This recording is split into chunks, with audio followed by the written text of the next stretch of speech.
वो आपका विशेषाधिकार, आप लीजिए। और जिस तरीके की कमेंट्स किए जा रहे हैं सुप्रीम कोर्ट में, सॉलिसिटर जनरल क्या कह रहे हैं? सॉलिसिटर जनरल साहब कह रहे हैं कि कल किसी अखबार में खबर आने वाली है। क्या मतलब है? खबर तो अखबार में रोज ही आती है। आप उन लूप होल्स को क्यों नहीं भर लेते जिनकी खबरें आती हैं? आप जनता को उसका जवाब क्यों नहीं देते? जब मुख्य चुनाव आयुक्त 16 तारीख को चुनाव कार्यक्रम की घोषणा कर रहे थे, तमाम साथियों ने सवाल पूछे ईवीएम को लेकर के, ईवीएम की सारी चीजों को लेकर के। क्या शेरो शायरी के अलावा वो किसी सवाल और जवाब सेटिस्फैक्टरी दे पाए? सारे देश ने देखा। मैंने तो कभी चुनाव आयुक्त को, मुख्य चुनाव आयुक्त को शेरो शायरी करते देखा नहीं इस तरीके से। तो कुल मिलाकर के सवाल सवाल है लोकतंत्र में जन विश्वास का। क्या वो इस सारे घटनाक्रम में मजबूत हो रहा है या कमजोर हो रहा है? ये मैं फैसला आपके दर्शकों पर छोड़ता हूं, इस देश की जुडिशरी पे छोड़ता हूं, इस देश की संवैधानिक संस्थाओं पर छोड़ता हूं। लेकिन ये सवाल वाजिब है, ये सवाल रहेंगे। और अगर ये सवाल वाजिब नहीं होते तो सुप्रीम कोर्ट आज उनको नहीं सुन रहा होता इस क्रूशियल टाइम पे। मेरा तो सवाल केवल टाइमिंग पे है कि ये देखिए, चुनाव का जो कार्यक्रम है वो ऐसे ही नहीं हो जाता कि आपने 16 तारीख को चुनाव घोषित कर दिया। नो, इसका पूरा तैयारी 1 से 1.5 साल पहले शुरू हो जाती है। और ये पिटिशन 4 साल से पेंडिंग थी, तो सुप्रीम कोर्ट ने इसको क्यों प्रायोरिटी पे टेकअप नहीं किया? मेरा तो ये भी सवाल है राजीव जी, और पूरा देश देख भी रहा है इसको। प्रशांत जी जो कह रहे हैं वो अभी प्रशांत भूषण जो रख रहे हैं, राजीव जी वो जी आप रखिए उसको, कि वो जो कह रहे हैं, और इसमें पूर्व सीईसी जो है कुरैशी की वो बात कर रहे हैं कि उन्होंने कहा था कि मतपत्रों की जो गिनती है वो 2 दिन से भी कम समय लेगी। तो आप ऐसा क्यों नहीं कर सकते हैं? अगर जनता को कॉन्फिडेंस नहीं है इस बात में और वो वोट करने के लिए जा रहा है, तो आप क्यों नहीं ऐसा कर देते हैं ताकि जनता के मन में ये कॉन्फिडेंस पैदा हो जाए?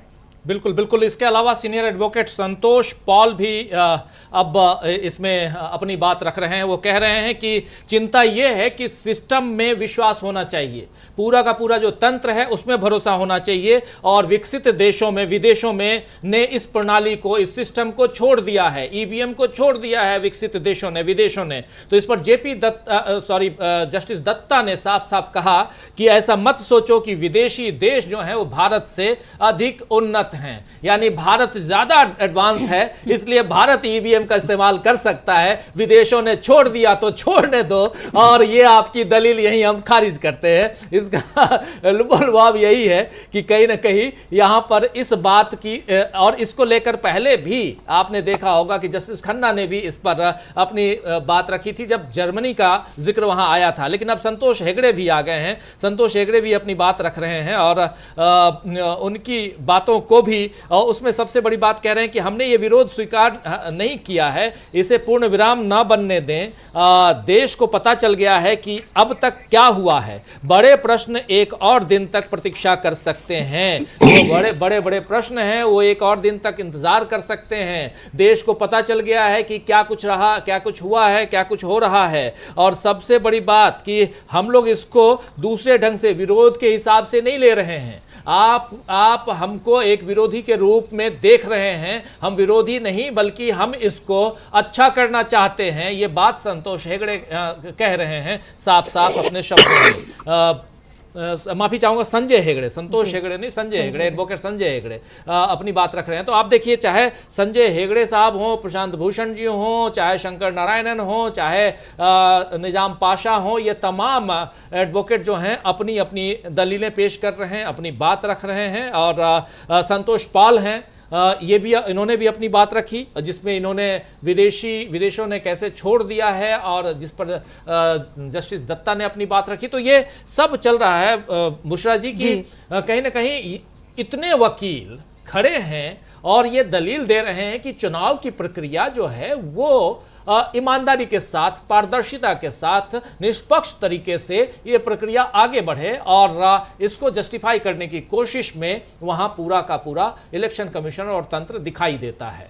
और इसमें सवाल ये भी है राजीव जी कि लगातार अगर हम देखें इस जो अभी पूरी जिरे बहस चल रही है कोर्ट में, उसके अलावा हम देखें तो 6 महीने तक 28 दल जो हैं वो इलेक्शन कमीशन से वक्त मांगते रहते हैं, और आप उन्हें वक्त नहीं देते हैं। अब आप वहां पर कोर्ट में ये दलीलें और ये तमाम चीजें आप वहां पेश कर रहे हैं, और आप वहां पर एक तरह से घिरते हुए भी नजर आ रहे हैं, दूसरी तरफ जो पिटिशनर उनका मजाक भी उड़ाते हुए नजर आ रहे हैं। लेकिन इसके साथ साथ आप ये देखिए कि और इसके अलावा एक बड़ा वर्ग जो वकीलों का है, उन्होंने महीनों तक उन्होंने प्रदर्शन किया। हजारों लोग अलग अलग जगहों पर देश के अलग अलग हिस्सों में इकट्ठा हुए कि उनका यह कहना था कि ईवीएम से अगर चुनाव होगा तो सत्ता में जो बैठे लोग हैं उनको हटाया नहीं जा सकता है। अभी मैं ग्राउंड रिपोर्ट से लौट कर आ रही हूं राजीव जी, लोगों से जब मैं बात करती हूं तो उनका साफ तौर पे कहना है, खासतौर पे वो लोग जो सत्ता परिवर्तन चाहते हैं, जो एक बदलाव चाहते हैं, उनके मन में ये डाउट हो गया है कि जब तक ईवीएम से चुनाव होते रहेंगे तब तक सत्ता परिवर्तन नहीं होंगे। और ये भी एक इसमें महत्वपूर्ण बात कि आप ये देखिए कि जब जब इस तरह का कोई मॉक ड्रिल हुई है जिसमें ये चेक करने के लिए जिस तरह से ईवीएम को किया जाता है, उसमें कभी ऐसा क्यों नहीं होता कि कांग्रेस को या समाजवादी पार्टी को, तृणमूल कांग्रेस को, किसी और को जो है लगातार वोट चले जाएं? ऐसा क्यों होता है कि सिर्फ भारतीय जनता पार्टी को ये जाते हैं? और ऐसा क्यों है कि तमाम पार्टियां जब सवाल उठा रही हैं तो भारतीय जनता पार्टी इसको लेकर चुप है? अगर उसको भी ये लगता है कि उसका इतना ही बड़ा जनाधार है, उसको ये लगता है कि भाई इतने ही बड़े तादाद में उसको वोट पड़ रहे हैं, एक तरफा वोट पड़ रहे हैं, वो फिर से सत्ता में आ रही है, तो क्यों नहीं इन तमाम डाउट्स को क्लियर किया जाए? ये तमाम बातें और लगातार जिस तरह से विपक्षी पार्टियां तमाम मिलकर इन बातों को कहती रही, राहुल गांधी से लेकर तमाम लोगों ने अपने मंचों से इसको उठाया और अब तो ये घोषणा पत्र का हिस्सा भी बन गया है कि अगर सत्ता आती है तो कैसे वीवीपैट से 100% पर्चियों का मिलान होगा। यहां पर एग्जाम्पल दिया जा रहा है एसवाई कुरैशी का कि उन्होंने ये कहा था कि अगर बैलेट पेपर से चुनाव होता है तो 2 दिन के अंदर गिनती कर ली जाएगी। और सवाल ये उठता है कि अगर 2 से ज्यादा महीने का एक लंबा प्रोसेस इलेक्शन कराने में अगर खपा जाता है तो काउंटिंग कराने में आखिर इतनी जल्दबाजी क्यों है? आखिर चंद घंटों में ही काउंटिंग क्यों हो? ये देश का, दुनिया का सबसे बड़ा लोकतंत्र है। 5 साल के बाद आप वोट डालने के लिए जाते हैं और वो वोट डालने जब आप जाएं, एक डाउट के साथ जाएं, तो एक बड़ा क्वेश्चन मार्क है। एक बहुत बड़ी खबर यह है कि इस पूरी प्रक्रिया का जिसमें 100% ईवीएम और वीवीपैट का सत्यापन हो, यानी कि काउंटिंग हो 100%, ये याचिका, इसके जो पूरी की पूरी दलीलें थी वो पूरी हो गई हैं और फैसला सुरक्षित रख लिया है सुप्रीम कोर्ट ने। हेमंत अत्री साहब, यहां से क्या कुछ हम देखें, फैसला अब सुरक्षित है। हम लोग सुबह से और हम यही उम्मीद कर रहे थे कि आज शायद फैसला आ जाए, लेकिन अब 4:22 और ये ब्रेकिंग खबर आ रही है कि फैसला सुरक्षित रख लिया गया है। अब कब फैसला आता है इसका इंतजार रहेगा। क्या उम्मीद लगाई जाए? नहीं, इसमें तो राजीव जी बहुत ही सीमित हस्तक्षेप की गुंजाइश है सुप्रीम कोर्ट के पास। देखिए, कल से फर्स्ट वोट डल जाएगा सुबह 7 बजे और आज ये आर्गुमेंट पूरा हुआ है। इसके अंदर जो बहस हुई है कम से कम 7-8 घंटे की बहस हुई है और इस सारे को फैसले का रूप देने में कम से कम 2 से 3 हफ्ते, कम से कम मैं आपको बता रहा हूं, सुप्रीम कोर्ट लगेंगे, सुप्रीम कोर्ट को। और ऐसे में जब तक 2 से 3 या 4 चरण का चुनाव हो चुका होगा, तो ऐसे में कोई बेसिक इसके अंदर आप इंटरफेरेंस माने कि किस तरीके का कोई चेंज हो जाएगा, आई हैव सीरियस डाउट्स। अगर कानून की भाषा में बात करें, इस पिटीशन का और इस सारी ज़ेरे बहस का अगर आप इसको कंक्लूड करना चाहें तो इसमें जो मैक्सिमम रिलीफ मिल सकती है, जिसकी संभावना नहीं है, मैं पहले राइडर लगा रहा हूं कि नहीं है, इसमें मैक्सिमम रिलीफ ये संभव है इस स्टेज के ऊपर, क्योंकि सारा चुनाव कार्यक्रम घोषित हो चुका है, पोलिंग शुरू हो रही है, कि अधिकतम रिलीफ ये हो सकता है कि सुप्रीम कोर्ट ये कह दे कि 100% जो वीवीपैट है उनकी काउंटिंग की जाए। लेकिन इसका चांस मुझे केवल 1% लगता है, केवल 1%। और वो मैं क्यों कह रहा हूं, ये संभव है, ऐसी बात नहीं है कि संभव नहीं है। केवल और केवल सारी चीजें इन प्लेस है, वीवीपैट सारी इन प्लेस है, केवल उनको काउंट करने के लिए एक्स्ट्रा स्टाफ डिप्लॉय किया जाना है, वो बहुत इजीली किया जा सकता है।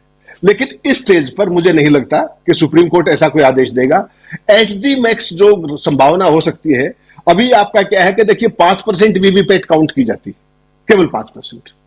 मैक्सिमम ये हो सकता है कि सुप्रीम कोर्ट इसमें ये कह दे कि 10% काउंट कर लीजिए, 20% कर लीजिए, उसके कोई मायने नहीं मुझे लगते।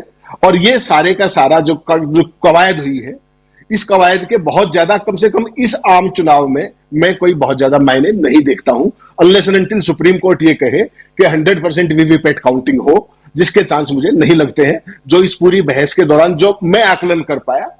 बाकी तो माननीय सुप्रीम कोर्ट के पास सारे ताकत है, सारी अधिकार है, वो कुछ भी कर सकते हैं। लेकिन इस स्टेज पे मुझे लगता है कि बहुत ही सीमित इंटरवेंशन की गुंजाइश है, ऐसा मुझे लगता है।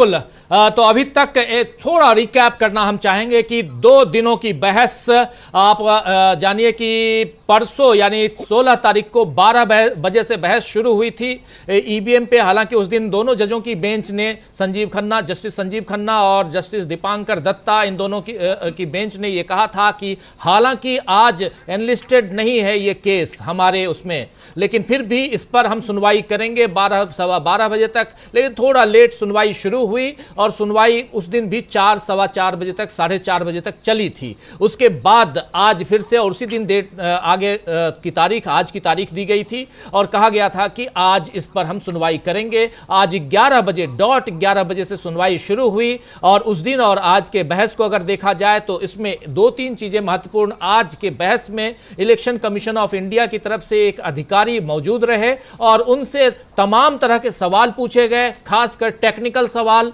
कि कैसे ये पूरी की पूरी प्रक्रिया जो है वो गवर्न होती है और इसमें जो टेक्निकल इंस्ट्रूमेंट्स हैं वो कैसे यूज किए जाते हैं, उसमें कैसे सॉफ्टवेयर अपलोड होते हैं, सॉफ्टवेयर अपलोड करने के लिए किन किन चीज़ों का इस्तेमाल होता है और जिन चीज़ों का इस्तेमाल होता है उसे क्या सार्वजनिक किया जाता है, क्या उसे सुरक्षित रखा जाता है, ये सारी बातें कही गई। एक बूथ पे कितने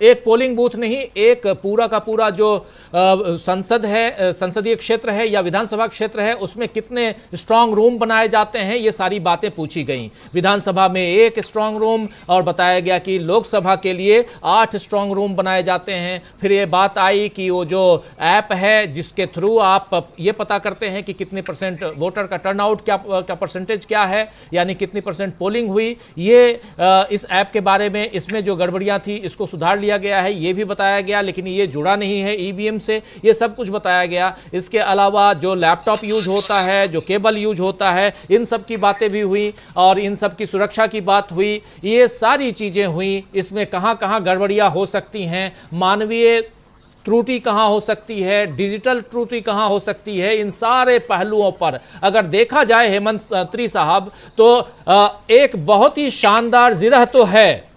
अब रिजल्ट जो भी आए, ये सवाल, और इसीलिए प्रशांत भूषण ने कहा है और संजय हेगड़े ने कहा है कि जितनी बातें जाननी थी देश अब जान चुका है।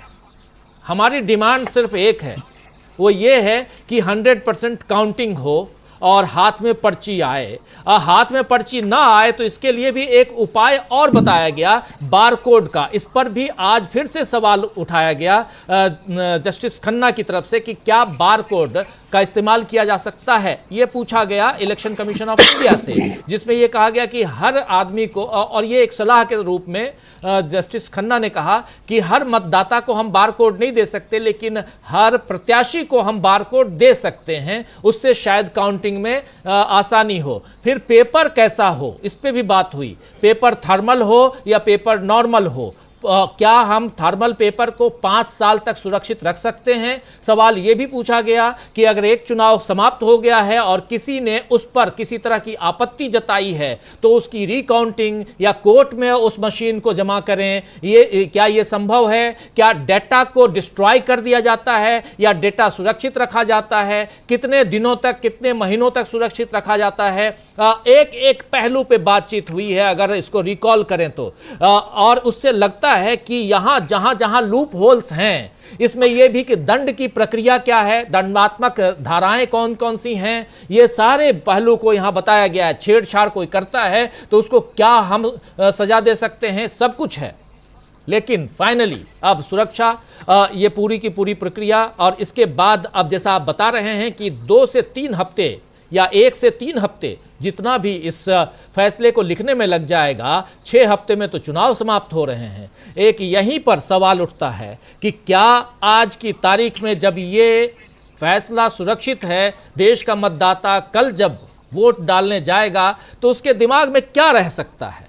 एक साइकोलॉजी को भी समझने की कोशिश करना चाहता हूं आपके जरिए। हमारी साथी बुशरा खानम जी हमारे साथ बैठी हुई हैं, वो अभी फील्ड से आ रही हैं, वो भी उस साइकोलॉजी को समझ के आ रही हैं, वो भी बताएंगी। लेकिन आपके जरिए समझना चाहता हूं कानूनी पक्ष और साइकोलॉजिकल पक्ष जो दोनों है, दोनों को जरा जोड़ के देखा जाए। और फिर तीसरी बात जो एसजी तुषार मेहता कह रहे थे कि आप बिल्कुल ऑन ये जो ईव ऑफ पोलिंग डेट आप आए हैं और कल को सुबह सुबह एक शानदार आर्टिकल भी या शानदार न्यूज भी आप देख सकते हैं, इसके क्या मायने लगाए जाए? देखिए, सरकार, ये जो सरकार है केंद्र में आजकल, वो किसी भी चीज को प्रीएम्प्ट करने की चैंपियन है। हर चीज की वो पहले घोषणा कर सकते हैं, भविष्यवाणी कर सकते हैं, और अगर कोई और आर्टिकल ना लिखे तो हो सकता है आर्टिकल भी कोई और ही लिखवा दे। टू दिस एक्सटेंट पॉसिबल है इस सिस्टम के अंदर। लेकिन जो महत्वपूर्ण सवाल जो राजीव जी आपने किए हैं वो ये है कि क्या बारकोड इस स्टेज पे संभव है टेक्निकली? मेरा जवाब है ना। कल से चुनाव प्रक्रिया शुरू हो रही है, कल सुबह 7 बजे पहला वोट गिर जाएगा। इसके लिए जो भी व्यवस्थाओं की जरूरत पड़ेगी वो ड्यूरिंग द इलेक्शन संभव नहीं है। उसके लिए समय चाहिए, उसके लिए टेक्नोलॉजी चाहिए, टेक्नोलॉजी का इंटीग्रेशन चाहिए। वो आज की तारीख में और इस चुनाव में फिलहाल के लिए पहले 3-4 चरणों में संभव नहीं होगा, और एक ही चुनाव में अलग अलग पैरामीटर्स यूज नहीं किए जा सकते। एक तो हम ये बिल्कुल क्लियर रखें। दूसरी बात, प्रशांत भूषण जो कह रहे हैं कि ह्यूमन इंटरफेस, आपने वोट डाला, वीवीपैट से पर्ची ली और सील्ड उसके अंदर डाली, वो भी इस चुनाव के अंदर संभव अभी नहीं हो सकता। उसका कारण क्या है कि जो टेक्नोलॉजी है उसका, क्योंकि कल पहली वोटिंग तो हो ही जाएगी, पहला वोट गिर जाएगा, और जैसा मैंने कहा कि जब तक रिजल्ट आएगा 3 या 4 फेज का हो चुकेगा, तो मिडवे आप ये नहीं कर सकते कि आधा चुनाव बिना ह्यूमन इंटरफेस के हो जाए, कि आधे चुनाव में अपने आप पर्ची गिरी वीवीपैट की और आधे चुनाव में मैंने आपने हाथ से डाली। ये भी प्रैक्टिकली संभव नहीं है। अब तो केवल जो एक सीमित इंटरवेंशन है, जैसा मैंने बिल्कुल शुरू में कहा आपको, सीमित इंटरवेंशन ये है कि सुप्रीम कोर्ट आदेश ये कर दे, सुप्रीम कोर्ट, कि ये जितनी भी वीवीपैट की पर्चियां हैं वो सारी काउंट की जाए 100%। उसकी भी गुंजाइश मुझे नहीं लगती, जैसा पिछले उसमें स्लॉट में हमने बातचीत की।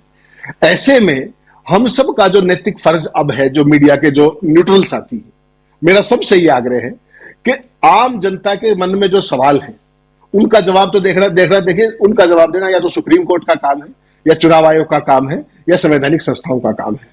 हम सब का दायित्व यह है कि हम जनता को केवल एक अपील करें कि सारे के सारे बिना इन सवालों के होते हुए भी दिमाग में हर व्यक्ति 100 का 100% अपने वोट के अधिकार का प्रयोग करे, और फिर देखा जाए कि मैनिपुलेशन कितनी संभव है या नहीं है। क्या यह संभव है? जनता के दिमाग के सवाल वाजिब है, उनको अधिकार है, they are authorised to have their own questions, legitimate questions. उनको जवाब मैं और आप एक स्टेज से आगे नहीं दे सकते। हम सारे एक अपील कर सकते हैं कि लोकतंत्र की मजबूती में का जो अनुष्ठान है उसमें सब हम अपना आहुति डालें और सब के सब वोटिंग के लिए जाए। एक तो हमारा दायित्व यह है, क्योंकि अगर हम भी उनके दिमाग में इस शंका को और बढ़ाने की कोशिश करेंगे राजीव जी, या कोई ऐसी बात कहेंगे, तो उससे देश का लोकतंत्र और कमजोर होगा। तो इस चीज से हमें बचना चाहिए। हमारी सबसे अपील यह होनी चाहिए कि सारे लोग घरों पे से निकले, वोट डाल के आए अपनी इच्छा के मुताबिक, अपने संवैधानिक अधिकारों के मुताबिक, और तय करें इस देश के लोकतंत्र की दिशा और दिशा। उसके बाद देखा जाएगा कि किस दिशा में जाता है। अदरवाइज होता है क्या है कि इस देश के अंदर 10 से 15% राजीव जी फेंस सिटर अनफॉर्चुनेटली ऐसे भी हैं जिनके दिमाग में एक बात और घर कर गई है कि आप वोट किसी को डाले जाएगा तो वही, या जीतेगा तो फला ही। इस चीज को मैं और आप स्ट्रेंथन नहीं कर सकते। एज ए ट्रू डेमोक्रेट हम सब का यह फर्ज बनता है कि हम लोगों से केवल एक ही अपील करें कि आप अपने लेजिटिमेट चुनावी अधिकार का प्रयोग करें, अपनी पसंद के कैंडिडेट को वोट डालें और सजग रहें। जो आपको 7 सेकंड के लिए भी पर्ची दिखती है उसको देख करके आए, कम से कम इतना तो आप कर ही सकते हैं। तो ये देश के जो नागरिक हैं उनकी जागरूकता का पक्ष हमें जरूर रखना चाहिए। बाकी तो क्या होगा वो तो सुप्रीम कोर्ट के हवाले, उसमें पाले में गेंद है, उसमें मैं और आप तो बहुत ज्यादा कुछ कर नहीं सकते। लेकिन मैं फिर भी ये कहता हूं सुप्रीम कोर्ट को इस मामले में ये देखना चाहिए, अब भी समय है कि justice delayed is justice denied, ये वर्ल्ड ओवर कहा जाता है। तो जो आज एसजी कह रहे थे कि कल पहली वोटिंग है और अब ये याचिका लेकर आ गए, ये याचिका 4 साल पुरानी है, ये कल लेकर नहीं आए प्रशांत भूषण। तो देखिए किस तरीके से सुप्रीम कोर्ट में भी क्या क्या कहा जाता है, और वो भी सरकार के शीर्षस्थ अधिकारी के द्वारा, लॉ ऑफिसर के द्वारा। ये है वो असली चीज राजीव जी, जिससे इस देश को सजग होना होगा कि जो पिटीशन 4 साल से पेंडिंग है उसमें सुप्रीम कोर्ट में कहा जा रहा है कि ये कल याचिका ले आए। तो ये है हमारे देश का डिस्कोर्स। हाईएस्ट कोर्ट के सामने हाईएस्ट ऑफिसर क्या कह रहा है, ये जनता को समझने की जरूरत है, और जनता को उसके अधिकारों के प्रति जागरूक होना होगा। और मैं तो कहता हूं हर व्यक्ति, आखिरी व्यक्ति जो समाज का है, वो इसको चुनौती के तौर पे ले और सजग होकर वोट डालने जाए जब तक कोई फाइनल फैसला नहीं आता है। And let us see what happens. सबसे बड़ी बात है, जो कोर्ट में जो कुछ चल रहा है और उसको लेकर जो फैसला आएगा वो एक अलग बात है, वो एक अलग प्रोसेस है, वो चलता रहेगा। लेकिन कल सुबह 7 बजे से पहले फेज की जो वोटिंग शुरू होने जा रही है, अभी हेमंत जी ने भी आप तमाम लोगों से अपील की, बड़ी तादाद में लोग हमें देख रहे हैं, सुन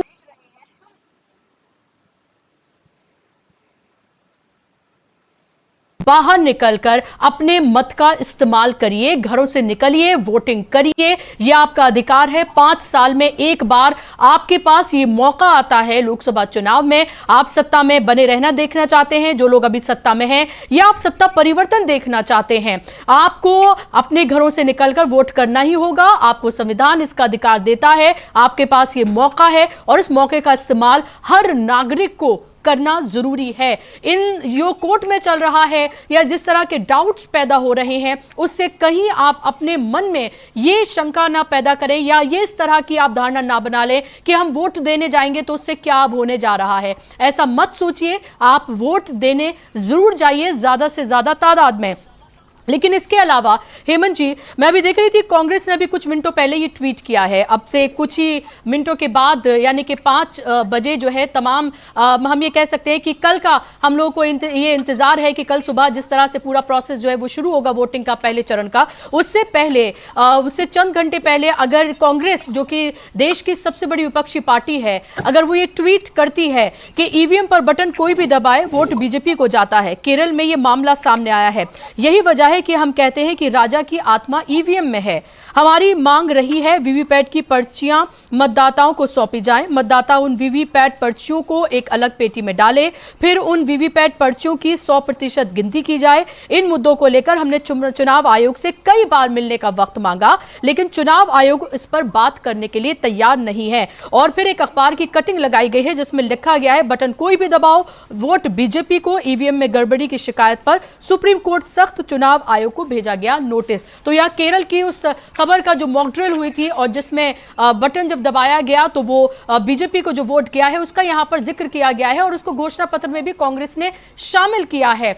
अगर चुनाव प्रक्रिया शुरू होने से, वोटिंग प्रक्रिया शुरू होने से कुछ घंटे पहले अगर देश की सबसे बड़ी विपक्षी पार्टी इस तरह का ट्वीट करती है तो इसको कैसे देखा जाए हेमंत जी? क्योंकि उनकी बात भी जायज है, महीनों तक वक्त मांगा गया चुनाव आयोग से, लेकिन चुनाव आयोग ने वक्त नहीं दिया। वकीलों के एक समूह ने चुनाव आयोग से वक्त मांगा, लेकिन उनको भी वक्त नहीं दिया गया। अगर जनता के मन में इतने डाउट हैं, अगर पॉलिटिकल पार्टीज के मन में, विपक्ष के मन में इतने डाउट्स हैं, तो आखिर इलेक्शन कमीशन ने वक्त क्यों नहीं दिया? और फिर यह कहा जाता है कि इस तरह की पिटीशंस दाखिल की जाती हैं, उसका मजाक उड़ाया जाता है। और ये पिटीशन 4 साल पहले दाखिल की गई थी, लगातार इस मामले को उठाता रहा है। नहीं, देखिए बुशरा जी, 2 चीजें हैं। कांग्रेस पार्टी का जो दर्द है, जो उसकी पीड़ा है, वो अपनी जगह पर वाजिब हो सकती है। एक पॉलिटिकल पार्टी के नाते वो क्या करते हैं क्या नहीं, वो उनका विशेषाधिकार, वो ट्वीट करते हैं, वो कटिंग्स लगाते हैं। लेकिन मेरा एक बेसिक सवाल कुछ और है। 6 महीने से वो लगातार चुनाव आयोग से समय मांगते रहे, उनको समय नहीं मिला। तो क्या ये उनका अधिकार नहीं था कि इंडिया अलायंस की लीड पार्टी कांग्रेस पार्टी है? क्या उन्होंने चुनाव आयोग के सामने धरना दिया? क्या प्रेशर बिल्डिंग के लिए कोई प्रयास किया? क्या चुनाव आयोग का घेराव किया? ये सब कुछ नहीं किया गया। और देखिए, बिना रोए तो मां भी दूध नहीं देती। जहां तक समय ना देने का सवाल है, इस पर जो चीफ इलेक्शन कमिश्नर थे SY कुरैशी साहब, उन्होंने n नंबर ऑफ टाइम्स पे ये कहा है कि ये समय क्यों नहीं दिया गया, वो खुद भी स्तब्ध है। चुनाव आयोग का काम ही है समाज के आखिरी व्यक्ति के किसी भी शंका का निर्मूलन करना, उन्मूलन करना। और यहां तो देश की 28 पॉलिटिकल पार्टियां 6 महीने से रो रही थी, तो क्यों नहीं दिया गया सवाल? तो ये जो एक लार्जर डिजाइन का हिस्सा है, ये चुनाव आयोग की एरोगेंस का हिस्सा है। और अनफॉर्चुनेटली जो चुनाव आयोग जो संवैधानिक प्रावधानों के तहत बना है, वो कहीं ना कहीं, अगर आप उसकी कार्यप्रणाली देखेंगे पिछले 6 महीने की, खासतौर पर जब से वो समय मांग रहे विपक्षी दल, तो कहीं ना कहीं ये जो चुनाव आयोग है, ये सरकार की आर्म के रूप में काम कर रहा है। ये पूरे देश के अंदर ये साबित हो गया है। चुनाव आयोग की जो साख थी, वो बड़ी मेहनत, लगन, तपस्या से अर्जित की गई थी। और एक पार्टी के हाथों में खेल करके चुनाव आयोग ने अपनी जो वो इकबाल था उसको नष्ट कर लिया है, खत्म कर लिया है खुद ही। क्योंकि विश्वसनीयता गई तो कुछ नहीं बचता। और चुनाव आयोग की विश्वसनीयता आज इसके ऐतिहासिक लोएस्ट पर है, ये मुझे कहने में कोई संकोच नहीं है। और ये अकेले मैं नहीं कह रहा, ये कुरैशी साहब ने भी कहा। और कुरैशी साहब ने तो 2-3 बातें बड़ी इंपॉर्टेंट कही है। वो इस बात पर हैरान थे कि चुनाव आयोग ने अब तक उनको समय क्यों नहीं दिया, विपक्षी दलों को। पहली बात, उनकी सारी शंकाओं का खुद निर्मूलन उन्मूलन क्यों नहीं किया, दूसरी बात। तीसरी बात, जब आपने वीवीपैट्स लगाई है, 25,000 करोड़ रुपया खर्चा हुआ है, तो आपको काउंट कराने में क्या परेशानी है? या तो लगाई क्यों आपने, और लगाई है पिछली बार तो चलो ठीक था कि नई नई टेक्नोलॉजी थी, सारी बात थी। इस बार तो आपके पास पूरे 5 साल थे, आपने क्यों नहीं व्यवस्था की कि मतलब सारे की सारी काउंटिंग हो। तीसरी सबसे महत्वपूर्ण बात, 2019 के चुनाव के बाद वो जो वीवीपैट की काउंटिंग स्लिप्स थी, पर्चियां थी, उसका रूल था कि 1 साल तक उनको सुरक्षित रखना है। और आपने सरकार, चुनाव आयोग ने क्या किया कि 2 महीने के बाद उनको नष्ट करवा दिया। क्या ये सच है कि नहीं है? और क्या जो डेटा मिसमैच की बात है, जो वोट पोल हुए और जो वोट काउंट हुए, क्या वो इलेक्शन कमीशन की वेबसाइट से हटाए गए या नहीं हटाए गए? इलेक्शन कमीशन की वेबसाइट से मैर आप तो हटा नहीं सकते। किसने हटाए, वो क्यों हटाए? चुनाव आयोग सवालों के घेरे में है, और माननीय सुप्रीम कोर्ट ने जो 4 साल इस पिटीशन को सुनने में लगाए हैं, ये इसको मैं बहुत ही दुर्भाग्यपूर्ण मानता हूं in the larger perspective of democracy. With all due regards to honourable Supreme Court, they have to prioritise their priorities. उनको यह समझना पड़ेगा कि लोकतंत्र के लिए जरूरी क्या है। और बुशरा जी, अगर आप इजाजत दें तो मैं चंद सवाल आपके सामने रखना चाहता हूं। 370 के ऊपर कब सरकार ने फैसला किया था सुप्रीम कोर्ट में और अपने पार्लियामेंट में, और कब उसका फैसला आया? नोटबंदी का आप देख लीजिए, नोटबंदी कब लागू हुई, फैसला कब आया? पेगासस के मामले का क्या हुआ? अडानी गेट में क्या हो रहा है? ये 4 उदाहरण। राफेल के मामले में क्या हुआ? इन सारी घटनाओं से सुप्रीम कोर्ट को भी सोचना चाहिए कि उनके बारे में क्या इंप्रेशन गया। और 2 जो लेटेस्ट चीजें हैं, चुनावी बॉन्ड और इलेक्ट्रॉनिक वोटिंग मशीन। चुनावी बॉन्ड का जो पिटीशन थी वो 2019 में दायर की गई। With all due regards to honourable Supreme Court, मैं पूछना चाहता हूं कि पिटीशन दायर होने के बाद क्या उसके अंदर बेसिक सवाल नहीं उठाए गए थे? पिटीशन के अंदर क्या डेमोक्रेसी में लेवल प्लेइंग फील्ड डिस्टर्ब नहीं हो रहा था? जिनको आज सुप्रीम कोर्ट ने जिस स्कीम को आज असंवैधानिक बताकर खारिज किया, इन 5 सालों के दौरान जितने भी चुनाव हुए, उस पैसे के प्रयोग से चुनाव हुए, उस पैसे के प्रयोग से किसी राजनीतिक दल ने देश में सैकड़ों दफ्तर बना दिए, क्या वो संवैधानिक है? क्या वो कानूनी है? और उसमें जस्टिस डिलेड हुआ है, नहीं हुआ? वो सारे के सारा जो पैसा था, जो वसूली किया गया, क्विड प्रो को किया गया, तो क्या सुप्रीम कोर्ट इसका अपने अंदर झांकेगा कि इसके लिए देरी के लिए जिम्मेदार कौन है? ये मेरे मूल सवाल है। और जो ईवीएम का मुद्दा है, ये यहां भी फिर ये भी वहीं जाकर टिकता है कि 4 साल से पिटीशन पेंडिंग थी, उसके बाद तमाम संस्थानों ने अलग अलग करके रिमाइंडर्स डाले, अर्ली हियरिंग लगाई, सारी चीजें लगाई, और आज हालत यह है कि कल पोलिंग है और आज आर्गुमेंट कंप्लीट हो रहा है, ऑर्डर रिजर्व कर रहे हैं। क्या चुनाव से ज्यादा महत्वपूर्ण, क्या चुनाव की निष्पक्षता से महत्वपूर्ण, क्या लोकतंत्र की मूल आस्था से महत्वपूर्ण भी सुप्रीम कोर्ट के पास कोई काम है क्या? क्या ये प्रायोरिटीज का सवाल नहीं है क्या? क्या ये सारी जितने भी शक व शुबे थे, इनको आपको 2 साल पहले इनको क्लिंच करके फाइनली सॉर्ट आउट करना चाहिए, नहीं करना चाहिए था? Who is responsible for this delay? अगर आप प्रोग्रेसिव डेमोक्रेसी हैं तो सवाल पूछे जाने चाहिए। और मैं उम्मीद करता हूं कि माननीय अदालत भी इन चीजों का ध्यान रखेगी कि लोकतंत्र की मूल को मजबूत करने में उसके क्या दायित्व हैं और कहां उसको वांटिंग पाया गया है इस पूरे खेल के दौरान। यह भी देश ने देखा, यह सुप्रीम कोर्ट को भी कहीं ना कहीं आत्ममंथन करना चाहिए कि इलेक्टोरल बॉन्ड के फैसले में 5 साल क्यों लगे। यह न्याय जनता को पहले मिलना चाहिए था। बिल्कुल, और ये बहुत महत्वपूर्ण सवाल है। और अब से कुछ घंटों के बाद जब लोग वोट करने के लिए जाएंगे और सुबह जब 7 बजे पहला वोट डलेगा, उससे पहले अगर जनता के मन में एक शंका पैदा हो जाती है, अगर जनता के मन में एक सवाल आ जाता है कि वाकई में वो जिसको वोट करने के लिए जा रहे हैं या जिसके लिए वोट कर रहे हैं, क्या वाकई में उस पार्टी, उस कैंडिडेट को वोट उसका जा भी रहा है या नहीं, तो सोचिए वो किस भारी मन से वोट करने के लिए जाएगा। ये एक महत्वपूर्ण सवाल है। क्या सुप्रीम कोर्ट को या इलेक्शन कमीशन को, क्योंकि सुप्रीम कोर्ट में पिटीशन दाखिल की गई और वहां पर उसकी सुनवाई होनी थी, इलेक्शन कमीशन जिसके ऊपर ये पूरी जिम्मेदारी है कि वो फ्री एंड फेयर इलेक्शन कराए, जिसमें जनता के एक भी शख्स के अगर मन में डाउट है तो उसको भी क्लियर करे। यहां तो हजारों लोगों के मन में, लाखों लोगों के मन में ये शंका है, लेकिन उसके बावजूद भी देखिए कि कब ये सुनवाई होती है, कितने दिन पहले ये सुनवाई होती है, और वोटिंग से 1 दिन पहले इस इस पूरे मामले को लेकर जिरे बहस के बाद इसको सुरक्षित रख लिया जाता है। फैसले को अब एक लंबा इंतजार देखना होगा, कब होगा, कब इस पर फैसला सुनाया जाएगा और जो फैसला आएगा उसके क्या नताइज होंगे, वो किसके फेवर में होगा।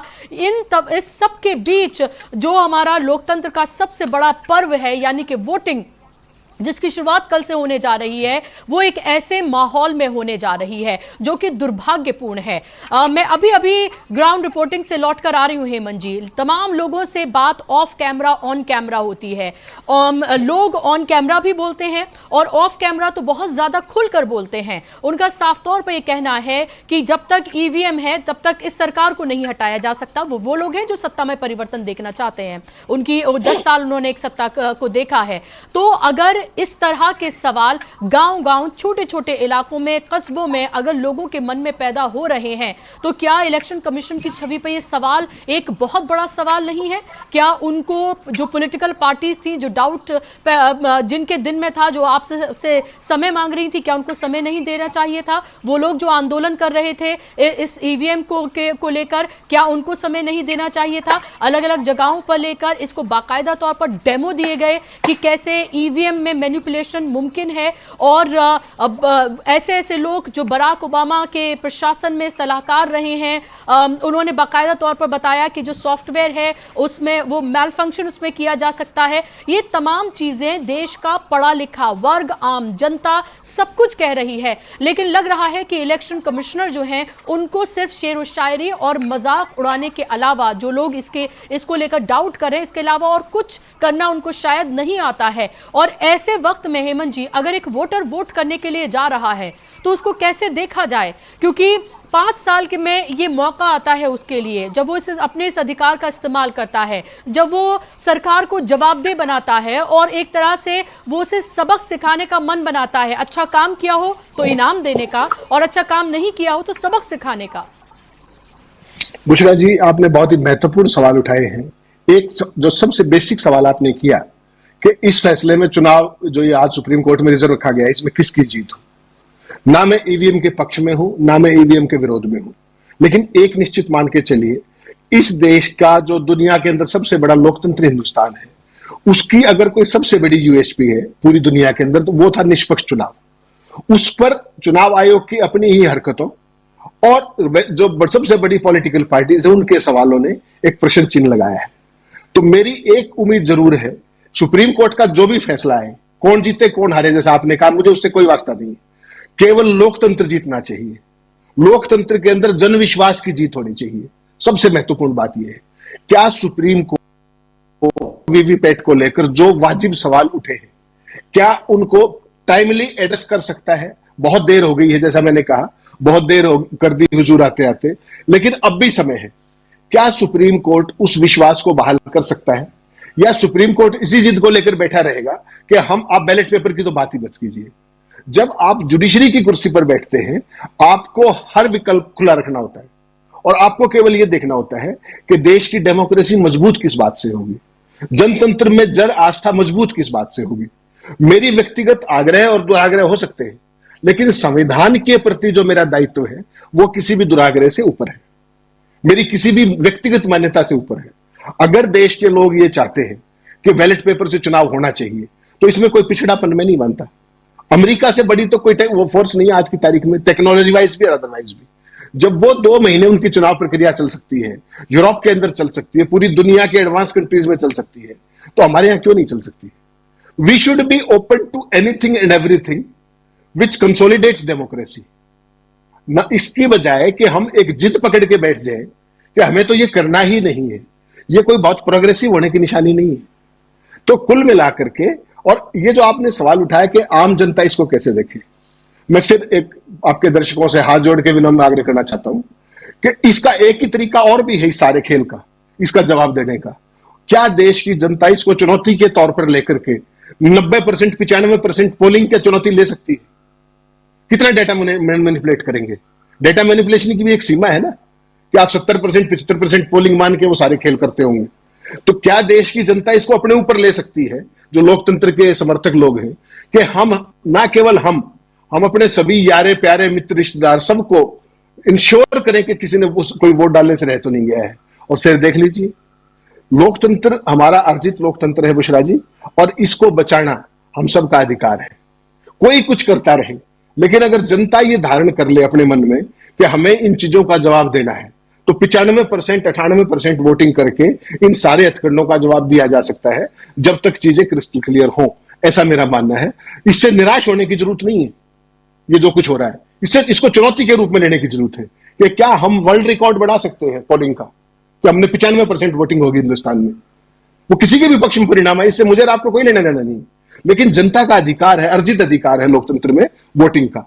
तो क्यों ना हम इसको चुनौती के तौर पे अपने दर्शकों के, अपने श्रोताओं के बीच में डालें कि क्या हम सब ये वर्ल्ड रिकॉर्ड बना सकते हैं कि हमने इतना अपने जनता उसका मताधिकार का प्रयोग किया और एक नई इबादत लिखी, और इससे ये सारी चुनौतियां अपने आप हल हो जाएंगी। जनता से बड़ा ना कोई न्यायालय है, ना कोई तंत्र है, जनता ही तंत्र है। जनता को अपनी ताकत खुद पहचाननी होगी।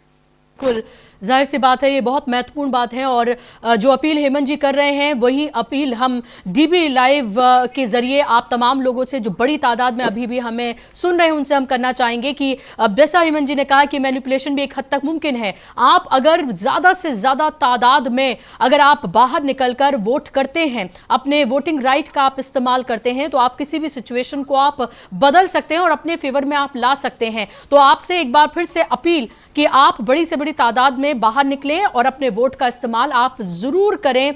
ये अपने जहन में किसी भी तरह का डाउट ये ना आप पाल के जाएं कि हम जिस पार्टी को कर रहे हैं उसको जाएगा नहीं जाएगा। ये आपका अधिकार है, इस अधिकार का इस्तेमाल आप जरूर करें। और ये भी अपील कि सजग होकर आप जाएं और हर एक चीज को बारीकी से देखें, आप नजर रखें कि जब आप बटन दबा रहे हैं तो उसके बाद चाहे कुछ सेकंड के लिए ही सही, आपको ये पता जरूर चलेगा कि आपने किस पार्टी को आपने वोट किया है। उस पर आप निगाह जरूर दौड़ाएं। एक फॉर्मेलिटी के लिए ना जाएं कि सिर्फ आपको वोट करना है। आप पूरे सजग एक मतदाता के रूप में आप जाएं और निकलें और अपने मत का इस्तेमाल करें। एक हाइपोथेटिकल कंडीशन आपके सामने में रखना चाह रही थी हेमंत जी। अभी लोगों को शायद इंतजार था कि आज शायद 5 बजे तक कोई ऐसा फैसला आ जाए कि कल कुछ और ही हमें देखने के लिए मिले। लोगों के जहन में था क्या लोकसभा का चुनाव डिले हो जाएगा, क्या टल जाएगा, क्या वीवीपैट की 100% की पर्चियों के मिलान को लेकर बड़ा फैसला सुप्रीम कोर्ट कर देगा आज। इस सब पर सबकी निगाहें थी और हम भी इस खबर को लगातार दर्शकों के सामने रख रहे थे। मेरा सवाल यह है कि मान लीजिए ये फैसला सुरक्षित रख लिया गया, 1 फेज 2 फेज की वोटिंग हो जाती है, उसके बाद अगर ये फैसला आता है, उसके बाद ये कहा जाता है कि वीवीपैट की 100% जो पर्चियां हैं उसका मिलान होगा, उसको बैलेट जो बॉक्स है उसमें डाला जाएगा और फिर उनकी काउंटिंग जो है वो की जाएगी। क्या ऐसा मुमकिन है कि उसके बाद अगर ऐसा होता है तो फिर आगे की चुनावी प्रक्रिया कैसे होगी? क्योंकि 7 चरणों में चुनाव कराया जा रहा है। एक लंबा, आप कह सकते हैं एक बोरिंग चुनाव कराने की कोशिश, एक लगातार एक के बाद एक 7 चरणों में ये चुनाव हो रहे हैं, लेकिन वोटिंग इतनी लंबी हो सकती है, लेकिन काउंटिंग के लिए चंद घंटे हो, यह भी एक अजीब सा तथ्य है। देखिए बुशरा जी, जो सीमित विकल्प मैंने बताए सुप्रीम कोर्ट के पास एट दिस स्टेज, वो मैक्सिमम पॉसिबल जो रिलीफ है वो यही है कि चुनाव आयोग को ये डायरेक्शन दे दी जाए कि 100% वीवीपैट की काउंटिंग की जाए। उसके लिए कोई बहुत बड़ा कोई व्यवस्था नहीं की जानी है। सारी वीवीपैट्स के अंदर जो उनके बॉक्सेस हैं, सिल्वर बॉक्सेस, उनके अंदर वो काउंटर फाइल्स होंगी, उनको गिना जा सकता है। लेकिन जो सुप्रीम कोर्ट की बेंच का जो मैं रुख देख रहा था पूरी हियरिंग के दौरान, मुझे नहीं लगता कि ऐसा कोई आदेश आने वाला है। मैक्सिमम इसमें क्या होगा कि अभी केवल 5 बूथों की काउंटिंग होती है, उस साइज को बढ़ाया जा सकता है कि हर एक जो पार्लियामेंट्री असेंबली पार्लियामेंट्री कंस्टिट्यूंसी है उसमें 5 की बजाय 20 कर दिए जाए या 50 कर दिए जाए। डुएबल है, ये कोई शक नहीं है इसमें, क्योंकि केवल सारी चीजें अवेलेबल हैं, बैलेट बॉक्सेस हैं, सारी चीजें लगे हुए वीवीपैट के नीचे। केवल काउंटिंग करने के लिए मैन पावर की जरूरत है और एक्स्ट्रा अरेंजमेंट्स की जरूरत है। That is easily doable. लेकिन सुप्रीम कोर्ट की बेंच के रुख को देखते हुए मुझे ऐसी कोई उम्मीद नहीं है कि 100% वीवीपैट के काउंटिंग का ऑर्डर होगा। हाँ, कुछ संख्या बढ़ाई जा सकती है, इससे ज्यादा मुझे कोई उम्मीद नहीं। बिल्कुल। और हम फिर से ये अपील करते हुए लोगों से कि आप वोट जरूर करें और कल सुबह 6 बजे से लगातार हम आपके साथ, हमारी पूरी टीम आपके साथ जुड़ेगी। आपको पल पल की अपडेट, पल पल की रिपोर्टिंग हम आप तक पहुंचाएंगे और आपको जो पूरा प्रोसेस ये शुरू हो रहा है, जिसका इंतजार आप हम सब 5 साल करते हैं, अपना सत्ता परिवर्तन या सत्ता में जिन लोगों को आप बनाए रखना चाहते हैं, जो भी आपका फैसला है, जिधर भी आपका रुझान है, उस सब के लिए इंतजार तो 5 साल का ही करना होता है।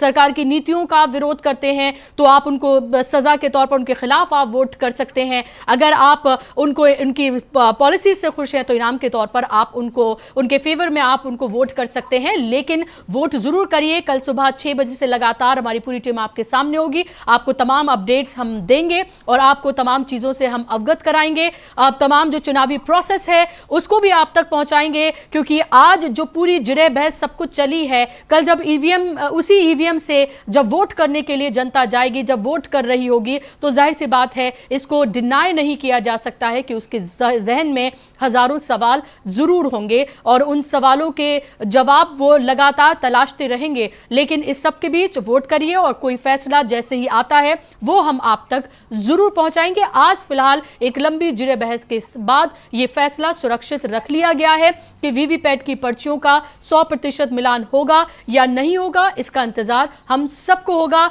और तमाम विपक्षी पार्टियों को भी है और आम जनता को भी है और हमें भी है। बहुत बहुत शुक्रिया हेमंत जी इस कार्यक्रम का हिस्सा बनने के लिए, अपना समय देने के लिए। शुक्रिया आप तमाम दर्शकों का भी एक बड़ी और भारी तादाद में हमारे ऊपर विश्वास दिखाने के लिए और हमारे साथ जुड़ने के लिए।